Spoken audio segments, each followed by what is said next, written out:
Yung ginagawa ni Senator Marcos, sa tingin ko tinatama niya ang pagkakamali. Pero sa tingin ko mas maigi ang pagtatama kung maibalik dito si President Duterte. Yun ang mahalaga. Kahit na anong demolition ang gawin ng kapatid niya kay Vice Presidente, ang mahalaga sa kultura ng Pilipino ang pamilya eh. So, yung mga nangyari, talagang i-blame ng tao kay Mr. Marcos.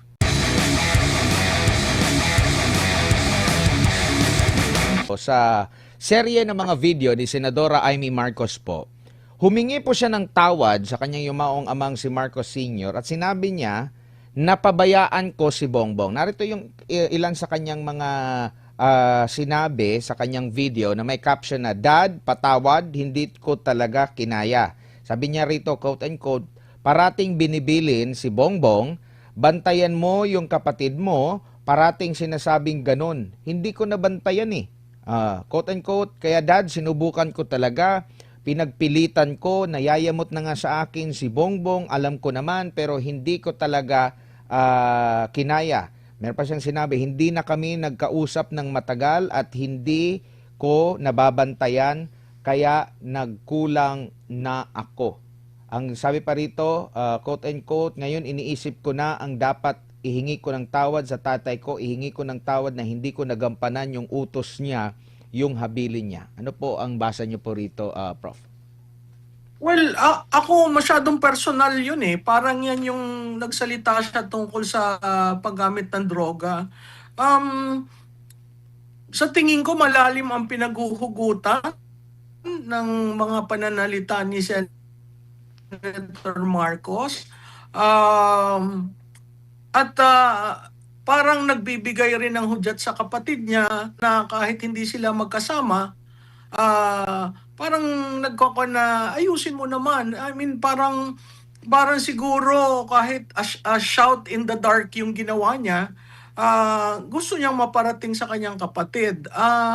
Malungkot yung nangyayari dyan sa dalawang magkapatid kasi nakikita mo sa karir ni Senator Marcos, siya talaga ang sumusunod kay BBM at sa bawat pagsunod niya, inaayos niya at inilalagay niya sa tama yung naiwan ng kanyang kapatid. So, ayokong maghanap pa ng malalim na kahulugan kasi nasa sa kanilang magkapatid yan. Pero nung ginawa niyang public yung statement niyan, siguro kailangan rin niyang i-explain sa taong bayan kung bakit ganon. Dahil totoo naman, kahit dun sa mga nakasulat na dokumento ng tatay niya, meron talagang sinasabi sa kanya na take care of your brother.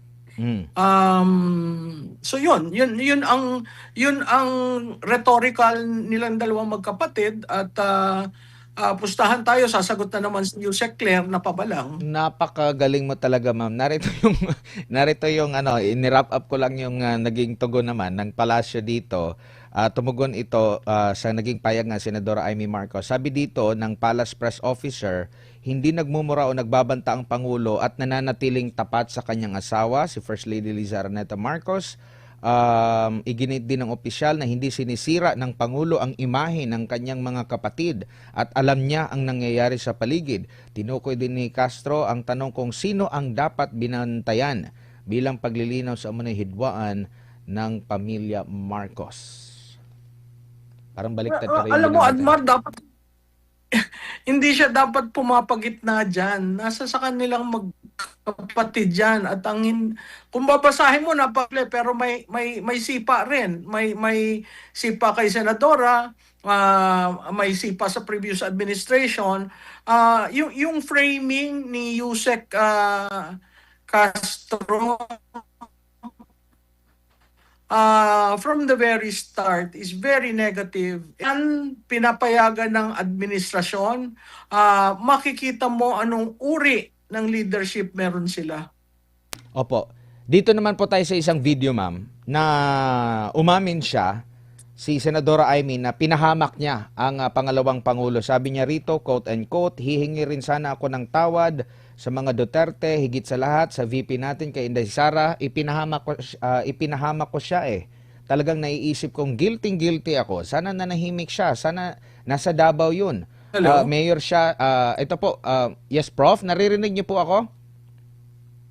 Oo, oo. Basahin ko lang po, meron pang isang video siya, ang sinabi niya man dito, umamin siya na pinahamak niya si VP Sara Duterte. At ang sabi niya, quote and quote, hihingi rin sana ako ng tawad sa mga Duterte, higit sa lahat sa VP natin, kay Inday Sara, ipinahamak ko siya. Talagang naiisip ko, guilty ako, sana nanahimik siya, nasa Davao yun, mayor siya, walang kalaban-laban, walang hassle, walang gulo, si Tatay Digong andito sana sa piling natin. Ang dami kong pagsisisi.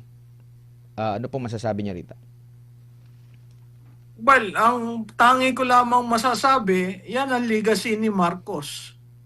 Um, yung ginagawa ni Senator Marcos, sa tingin ko tinatama niya ang pagkakamali. Pero sa tingin ko mas maigi ang pagtatama kung maibalik dito si President Duterte. Yun ang mahalaga. Kahit na anong demolition ang gawin ng kapatid niya kay Vice Presidente, ang mahalaga sa kultura ng Pilipino ang pamilya eh. So, yung mga nangyari, talagang i-blame ng tao kay Mr. Marcos. Sa serye ng mga video ni Senadora Amy Marcos po, humingi po siya ng tawad sa kanyang yumaong amang si Marcos Sr. at sinabi niya, napabayaan ko si Bongbong. Narito yung ilan sa kanyang mga sinabi sa kanyang video na may caption na, Dad, patawad, hindi ko talaga kinaya. Sabi niya rito, quote and quote, parating binibilin si Bongbong, bantayan mo yung kapatid mo, parating sinasabing ganun. Hindi ko nabantayan eh. Quote and quote, kaya Dad, sinubukan ko talaga, pinagpilitan ko, nayayamot na nga sa akin si Bongbong, alam ko naman, pero hindi ko talaga kinaya. Meron pa siyang sinabi, hindi na kami nagkausap ng matagal at hindi ko nababantayan, kaya nagkulang na ako. Ang sabi pa rito, quote and quote, ngayon iniisip ko na ang dapat ihingi ko ng tawad sa tatay ko, ihingi ko ng tawad na hindi ko nagampanan yung utos niya, yung habilin niya. Ano po ang basa niyo po rito, Prof? Well, ako masyadong personal yun eh. Parang yan yung nagsalita siya tungkol sa paggamit ng droga. Um, sa tingin ko malalim ang pinaghuhugutan ng mga pananalita ni Senator Marcos. At parang nagbibigay rin ng hudyat sa kapatid niya na kahit hindi sila magkasama, parang nagkoko na ayusin mo naman. I mean, parang siguro kahit a shout in the dark yung ginawa niya, gusto niyang maparating sa kanyang kapatid. Malungkot yung nangyayari dyan sa dalawang magkapatid kasi nakikita mo sa karir ni Senator Marcos, siya talaga ang sumusunod kay BBM at sa bawat pagsunod niya, inaayos niya at inilalagay niya sa tama yung naiwan ng kanyang kapatid. So, ayokong maghanap pa ng malalim na kahulugan kasi nasa sa kanilang magkapatid yan. Pero nung ginawa niyang public yung statement niyan, siguro kailangan rin niyang i-explain sa taong bayan kung bakit ganon. Dahil totoo naman, kahit dun sa mga nakasulat na dokumento ng tatay niya, meron talagang sinasabi sa kanya na take care of your brother. Mm. So yun ang rhetorical nilang dalawang magkapatid at pustahan tayo, sasagot na naman si Yusek Claire na pabalang. Napakagaling mo talaga, ma'am. Narito yung narito yung ano, ini-wrap up ko lang yung naging tugon naman ng palasyo dito. Tumugon ito sa naging payag nga Senadora Amy Marcos. Sabi dito ng Palace Press Officer, hindi nagmumura o nagbabanta ang Pangulo at nananatiling tapat sa kanyang asawa, si First Lady Liza Araneta Marcos. Iginit din ng opisyal na hindi sinisira ng Pangulo ang imahe ng kanyang mga kapatid at alam niya ang nangyayari sa paligid. Tinukoy din ni Castro ang tanong kung sino ang dapat binantayan bilang paglilinaw sa umunay hidwaan ng pamilya Marcos. Parang baliktad pa rin Alam yung mo, natin. Admar, hindi siya dapat pumapagitna dyan. Nasa sa kanilang magkapatid dyan. At kung babasahin mo, napakli, pero may sipa rin. May sipa kay Senadora, may sipa sa previous administration. yung framing ni Yusek Castro from the very start is very negative. Yan pinapayagan ng administrasyon, makikita mo anong uri ng leadership meron sila. Opo.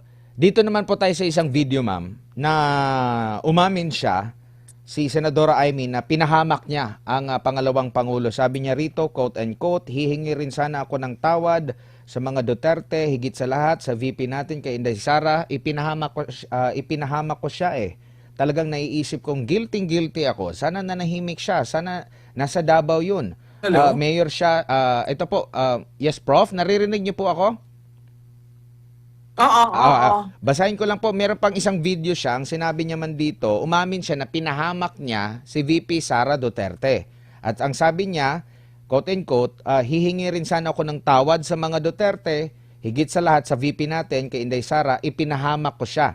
Talagang naiisip ko, guilty ako, sana nanahimik siya, nasa Davao yun, mayor siya, walang kalaban-laban, walang hassle, walang gulo, si Tatay Digong andito sana sa piling natin. Ang dami kong pagsisisi. Ano po masasabi niya rito? Well, ang tangi ko lamang masasabi, yan ang legacy ni Marcos. Yung ginagawa ni Senator Marcos, sa tingin ko tinatama niya ang pagkakamali. Pero sa tingin ko mas maigi ang pagtatama kung maibalik dito si President Duterte. Yun ang mahalaga. Kahit na anong demolition ang gawin ng kapatid niya kay Vice Presidente, ang mahalaga sa kultura ng Pilipino ang pamilya eh. So, yung mga nangyari, talagang